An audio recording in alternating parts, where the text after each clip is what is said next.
Hey everyone, Kestrel here.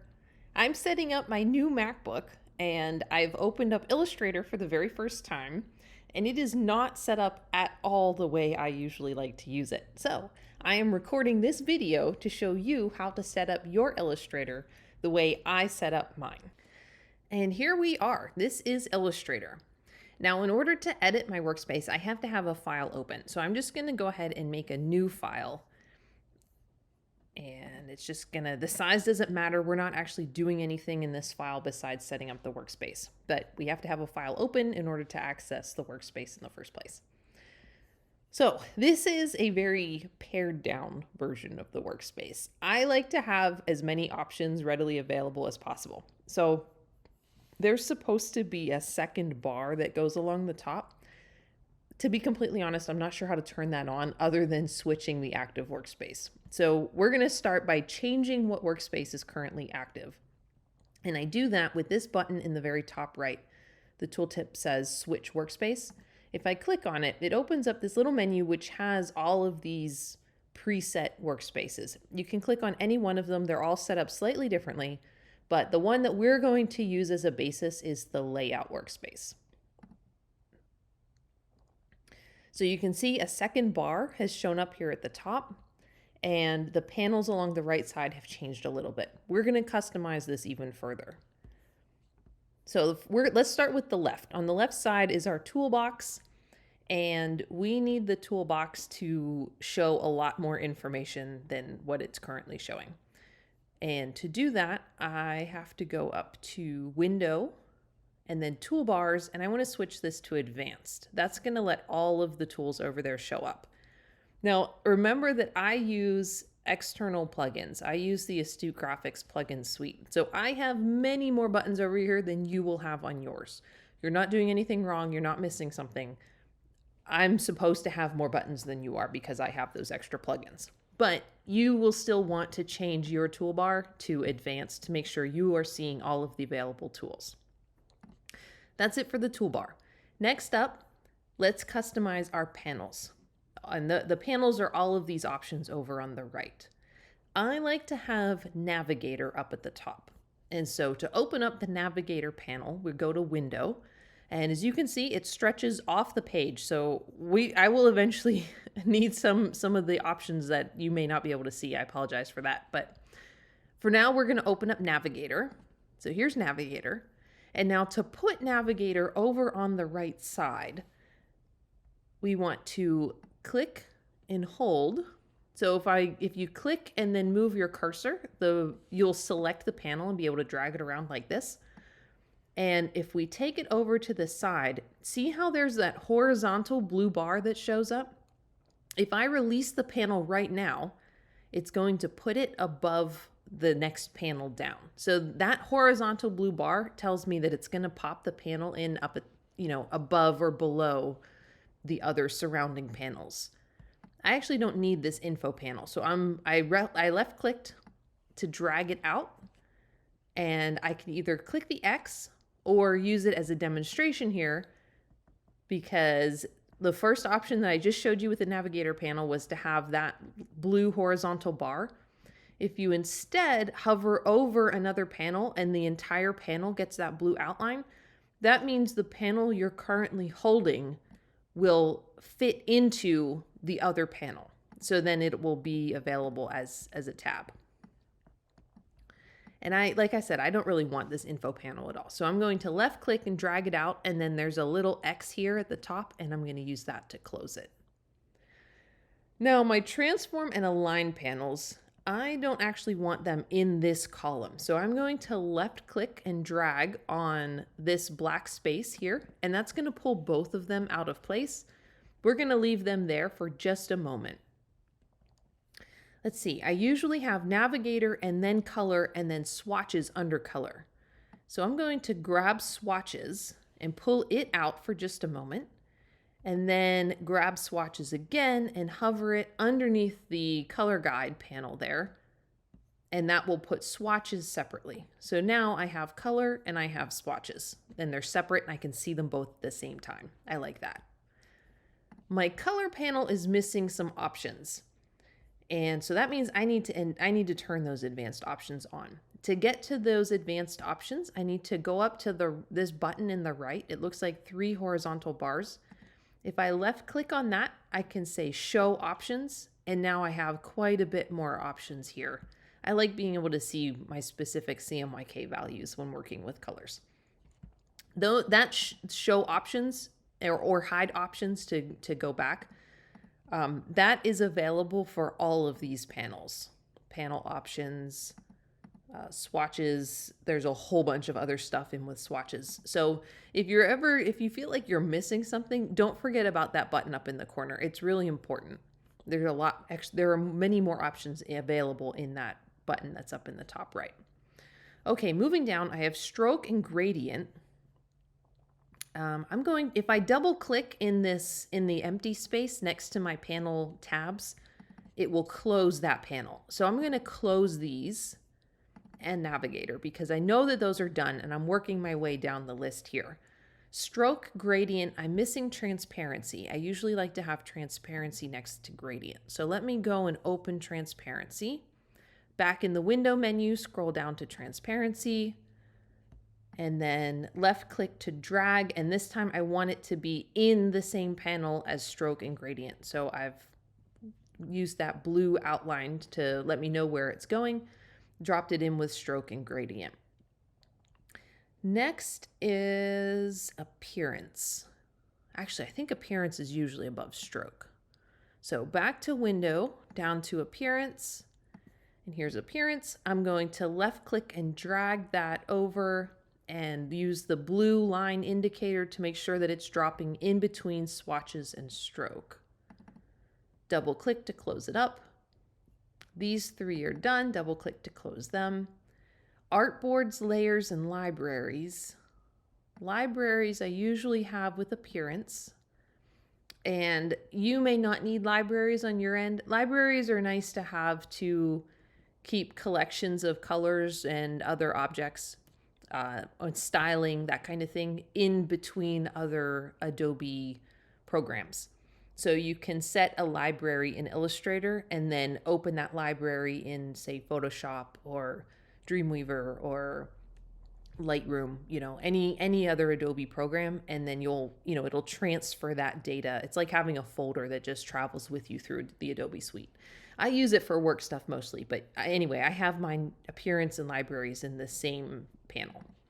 Double click to close. Stroke, gradient, transparency, that's set. Artboards and layers. I use layers more than my artboards panel. So I'm going to slide that to the left. This is a left click and hold, slide to the left, and it will change the position of the 2 panels. So we've got layers and now artboards on the right. I also need links in there. So window, links. Good. So left click, drag over here. And then asset export, I honestly don't ever use asset export. So I'm going to go ahead and drag that out, click the X. What's this one? Comments. Oh, that's a new thing. You can share a document and let other people comment on it. I don't really do that either, so I'm going to close that panel for now. Character styles, paragraph styles. Again, I don't really use this either. So to delete or to close both of these at the same time, do you see how there's this little horizontal bar that's actually made up of tiny little vertical lines? If you left click and drag on that bar specifically, it will pull out every panel that's within that group. And then click the X and remove them all at once. Okay, this one, these I actually like to, I don't use open type, so let's remove that. Character and paragraph. I like those to be underneath stroke and above layers. So I'm going to grab that horizontal bar at the top, left click and drag over to the blue indicator and release. And now I've got this whole stack is set up correctly. And I can close and open the panels as needed for whatever I'm using Illustrator for at the time. Now, we need to do something with these 2 panels, transform and align. I like to be able to open and close these. I want them accessible, but not always open the way these panels are on the right. So what I'm going to do is close these up, collapse to icons, and then you click and drag on that little bar, left click and drag over, and now we're gonna get this blue vertical bar this time. That's gonna put them there. So now I can left click on the icon and open it up, or left click again and it will close it. That way they're there and they're open if I need them, or I can just close them up. So I've got my align tools, my transform tools. I also usually put Pathfinder in there. So we're gonna open up Pathfinder, drag it up, and then I like it to go align, Pathfinder, transform. Graphic styles I don't need, so we're gonna close it. I also like to put properties over there. So here's the properties panel. This just has quick access to a lot of options. So it's nice to have all in one panel for easy access. I also put brushes somewhere. I think I put brushes with swatches. So let's go ahead and do that. It's brushes and swatches, symbols I don't need, so we'll close it. I put image trace. That's the last one I'm missing. So image trace is Illustrator's version of posterize. Those of you who use posterize filters, image trace is what you'll want in Illustrator. And I'm gonna stick that right below the properties panel, image trace. And now, just because I have those extra plugins, I'm going to add a couple more panels while I'm setting this up that you will not have, because these panels, these next couple panels that I'm gonna add are from my Astute Graphics plugins. So I need Rasterino, put that over here. I need Vector Scribe, or Vector First Aid, I mean. We'll put that over here. And Direct Prefs, that's the last one I need. Direct Prefs. Okay, so this is my workspace. This is pretty much, if I've remembered everything correctly, this is what I like my workspace to look like in Adobe Illustrator. Now, I want to save this because if there's an update comes and my workspace gets changed, I want to be able to pull this back up without me having to spend time resetting it. So to do that, I'm going to go back up to the Switch Workspace panel, or the button, and that'll open the Workspace menu. See the check mark? We've just modified the layout. We want to actually make a new workspace so that we can save this as our own. So I'm going to click New Workspace and just type my name. And now if I go up and open that panel again, you can see I have a check mark next to my name. This is my workspace and it's saved. So we're done with Workspace. Now what I want to do is change some of my hotkeys. I've told you on some of my videos that I always modify my copy and paste, or actually just my paste hotkeys, as well as a few others. And I want to show you how to do that on the keyboard so that if you want to do that on your own Illustrator, you'll be able to set your hotkeys up the way I have mine set up. So to set up your custom hotkeys or custom shortcuts, we go up to the Edit menu, and down at the bottom are keyboard shortcuts. So click on Shortcuts, and now we have access to every tool and every menu option in Illustrator, as well as the shortcut and the symbol, which is like what the picture is gonna what it's gonna tell you need to click on or hit on your keyboard in order to make that action happen. So first things first are the tools, or I'm sorry, the menu commands. We want to start with menu commands because the copy paste is really, or the paste is really important. I always switch the hotkeys for paste and paste in place. I use paste in place like 95% of the time. So I want to make it easier to click. Right now, paste in place is the up arrow is shift, the little like fancy, I don't know what that symbol's called. The little fancy symbol is command or control if you're on a Windows computer. I'm on a Mac right now. And then the letter V. So I'm going to hit the X on that. What I actually want is just Command V or Control V for those of you on Windows. Now it's telling me very helpfully that this was already in use by the paste command. Yes, I did know that. We're going to assign the paste to the other, we're going to give paste Command Shift V. And so I'm sorry, I didn't tell you how I was doing this. So if you just click, you can left click and select any of these menu commands. But in order to actually change the shortcut, you have to left click in that box. And now do you see how it has a bright blue outline? That means it's waiting for your command on the keyboard. So I'm going to press my Command Shift V. It input the command correctly. And so now I can just click off and it has saved the command. So that's how you'll change any keyboard shortcut. All right, the paste stuff was most important. What else? Oh, an object. Expand, there it is. I like expand to be Control Shift E. I use it quite a bit, so I like to give it a hotkey. We had a conflict, the shortcut Command Shift E was already in use by the Apply Last Effect command.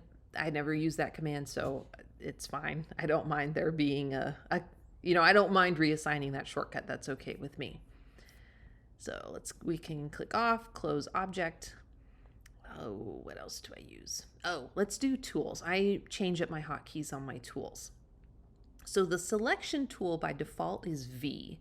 That's a little awkward for me to hit. I like my main selection tool to be hotkey A. So I'm going to click the X on that, change that to A. Now we did have a conflict with the direct selection tool, which is here. And I like this hotkey to be S. That way they're next to each other. And the scale tool I've honestly never used because you don't need to. If you're going to scale something, you can do that with the main selection tool. So that's the first two. I also like the artboard tool to be hotkey W, and I'm having trouble finding it. So let's go up to the search bar and we'll type in artboard. Actually, just art brings it up. This artboard tool I like to be a straight W. And I've, again, never used the blend tool. So I don't care that there was a conflict there. I would rather have my hotkey set to W. This Smart Remove Brush tool is from one of my plugins. I like it to be Command Shift S.